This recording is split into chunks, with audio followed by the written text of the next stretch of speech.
Develop gas economy now or face economic regression, Ramokgopa warns.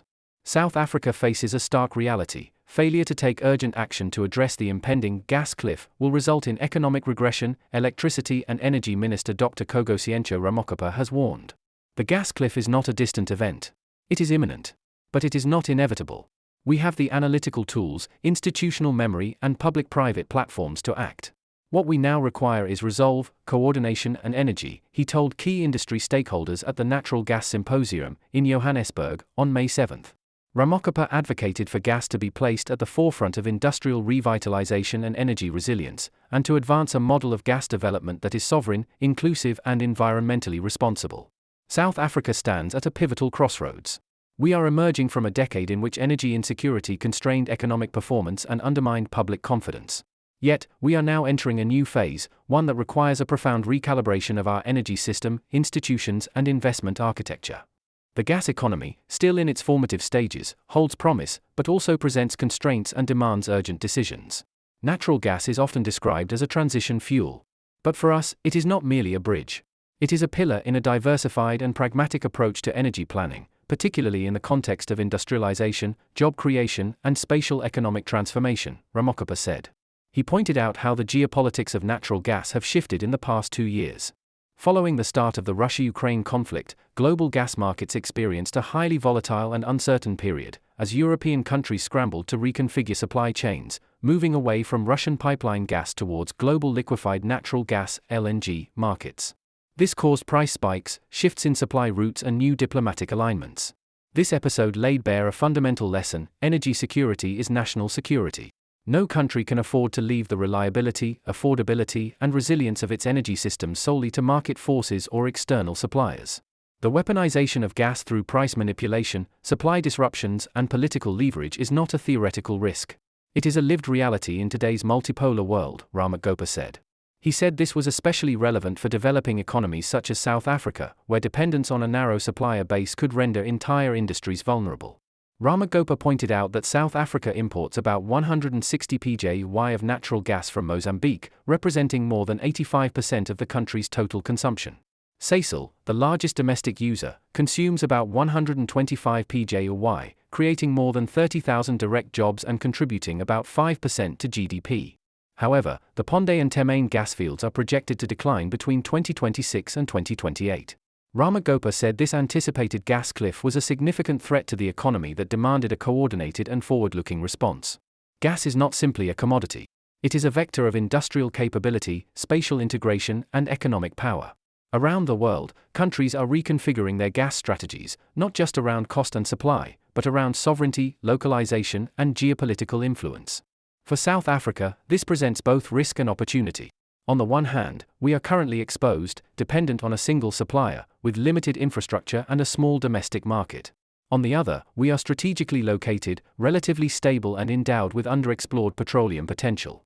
Our political economy must respond by crafting a developmental gas strategy, one that integrates domestic production, regional diplomacy, infrastructure, finance, and market design.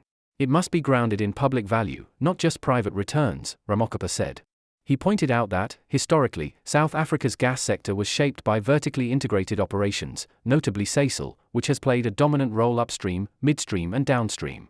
This legacy is being reconfigured, Ramokgopa assured, pointing to recent developments such as the National Energy Regulator of South Africa's rules for third-party access, aimed at opening pipeline infrastructure to independent gas traders and facilitating a more competitive wholesale market. Transnet Pipelines, the custodian of key gas transport infrastructure, is being repositioned to support this open access environment. There is also potential to establish a national gas aggregator or trading platform that can contract long-term supply and make volumes available to smaller parties, ensuring greater liquidity and lowering entry barriers, Ramokgopa said. He noted that South Africa's most immediate lever was gas to power, not just for its ability to provide dispatchable electricity, but because it would enable the kind of long-term, firm demand needed to unlock capital for LNG infrastructure. A minimum of 175 PJY to 200 PJY of gas is required to make an LNG import terminal viable. However, current non-Sasol demand stands at just 60 PJY, a volume insufficient to underpin a bankable investment case. The role of government, therefore, is to aggregate demand, facilitate offtake certainty, and ensure regulatory alignment, Ramokgopa said. He pointed out that strategic nodes such as Richards Bay, Coega, and the Vaal Triangle were natural candidates for gas-to-power infrastructure, given their proximity to industrial activity, ports, and existing grid capacity. Gas is not only about molecules, it is about enabling productive capacity. In the Just Energy Transition Framework, Mpumalanga can shift from coal dependence to a diversified industrial base supported by gas. Fertilizer production, ceramics, aluminium smelting, and food processing are all sectors where gas offers cleaner and more competitive energy, Ramokgopa said. However, he noted that a coherent industrial policy needed to be linked to a major gas infrastructure rollout. This would include specially targeting new gas markets where they can support special economic zones, agro-industrial nodes, and mineral beneficiation clusters. He added that South Africa also needed to strengthen regional energy integration. The Southern African Development Community holds significant potential for shared gas infrastructure.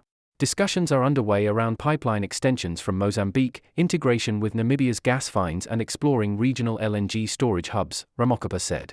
He noted that South Africa's current chairmanship of the G20 provided a global platform to advocate for energy diplomacy frameworks that benefit Africa, including more equitable access to transitional fuels and infrastructure finance. Gas infrastructure is capital-intensive, often with long payback periods and high counterparty risk. That is why the public sector has a vital role in de-risking private investment. Blended finance mechanisms, such as those supported by the Development Bank of Southern Africa, the African Development Bank, and multilateral climate finance, will be essential, he said. Ramokgopa added that government was also exploring models such as take-or-pay contracts, volume guarantees, and strategic reserves to underpin market confidence. We must build on the successes of the Renewable Energy Independent Power Producer (IPP) program to design a gas IPP procurement program with clear rules, environmental compliance, and community benefit obligations, he said. Ramokgopa noted that while LNG was a short to medium-term solution, government's long-term ambition was to unlock South Africa's indigenous gas resources. He stated that onshore prospects in the Free State and Mpumalanga, as well as offshore finds such as Brolpada and Luiperd, located in Block 11B and 12B of South Africa's Outeniqua Basin, held immense potential.